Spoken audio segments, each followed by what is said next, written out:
Wayo nabrak yo kapok. Wayo tugel kapok. Kapok. Wayo nabrak meneh. Wayo. Detik-detik Honda Brio dipaksa mundur gegara nekat lawan arah saat macet, berujung disoraki warga. Beredar di media sosial sebuah video yang memperlihatkan sebuah mobil Honda Brio nekat melawan arah saat melewati salah satu ruas jalan. Dalam video yang diunggah oleh pemilik akun Instagram @momomedsos, terlihat mobil berwarna hijau neon itu terpaksa mundur lantaran berkendara di lajur berlawanan hingga berhadapan dengan kendaraan yang melaju dari arah sebenarnya. Honda Brio itu pun berjalan mundur hingga nyaris menabrak pembatas jalan dan pohon.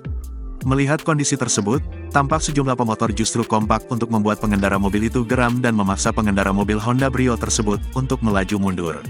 Alhasil pengemudi tersebut paniksan hampir menabrakkan bagian belakang mobil ke pohon dan tiang di sisi kiri. Terlihat salah satu warga berusaha membantu sopir mobil untuk bisa keluar dari jalur lawan arah tersebut.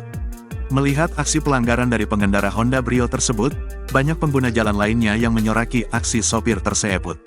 Kini unggahan tersebut sontak menuai sorotan dari warganet. Tak sedikit dari warganet yang turut geram dengan aksi pengendara mobil Honda Brio tersebut. Dilansir dari kompas.com, Training Director Safety Defensive Consultant Indonesia, SDCI, Sony Susmana mengatakan, aksi seperti ini memang kerap terjadi, terutama di luar daerah seperti jalur Pantura, Pantai Utara.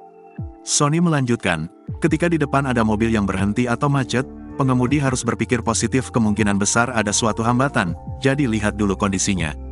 Apalagi di jalan yang sempit dengan lalu lintas ramai dan marka dilarang mendahului. Menurut Sony, segala sesuatu yang dipaksakan dan tidak dipikirkan secara matang, potensi kecelakaannya bisa tinggi.